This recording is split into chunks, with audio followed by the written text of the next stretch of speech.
दोस्तों, क्या आपको पता है कि दुनिया का टोटल गोल्ड रिजर्व का 11% हिस्सा भारत में है। लेकिन फिर भी हमारे देश में गोल्ड को लेकर दीवानगी कम नहीं होती।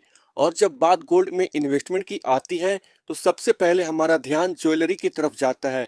लेकिन क्या आपको पता है कि मार्केट में गोल्ड में इन्वेस्टमेंट करने के लिए ज्वेलरी के अलावा और भी कई तरीके हैं। तो अगर आप भी इस फेस्टिवल सीजन में गोल्ड खरीदने का सोच रहे हैं तो मैं आपको गोल्ड खरीदने के कुछ नए तरीके बताने वाला हूँ। सबसे पहले बात करते हैं ज्वेलरी के बारे में। ये गोल्ड में इन्वेस्टमेंट करने का सबसे आसान तरीका है, लेकिन इसमें कुछ फायदे तो कुछ नुकसान भी है। सबसे पहले फायदे के बारे में बात करते हैं। तो ज्वेलरी आपके लिए एक इन्वेस्टमेंट ही नहीं बल्कि आप इसे यूज भी कर सकते हैं।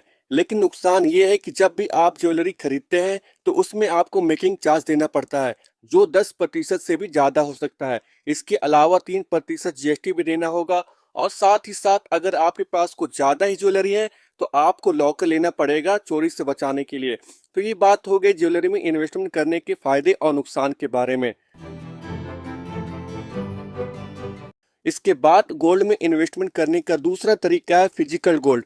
इसमें आप सोने के सिक्के या बिस्किट खरीद सकते हैं। इसमें आपको कोई भी मेकिंग चार्ज देना नहीं पड़ता।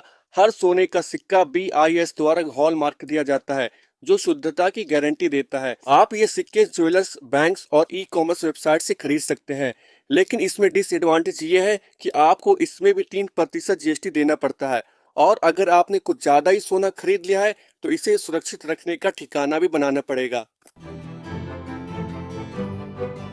दोस्तों, अब बात करते हैं गोल्ड में इन्वेस्टमेंट करने के तीसरे तरीके डिजिटल गोल्ड के बारे में।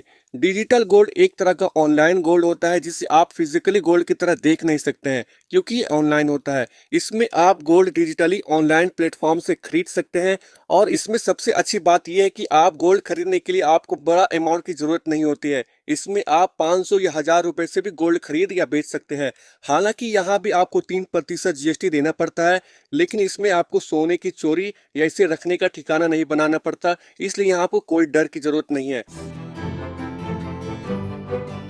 इसके बाद दोस्तों, गोल्ड में इन्वेस्टमेंट करने का सबसे नया तरीका है सॉवरेन गोल्ड बॉन्ड। सरकार द्वारा जारी किए गए सॉवरेन गोल्ड बॉन्ड गोल्ड में इन्वेस्टमेंट करने का सबसे अच्छा तरीका है।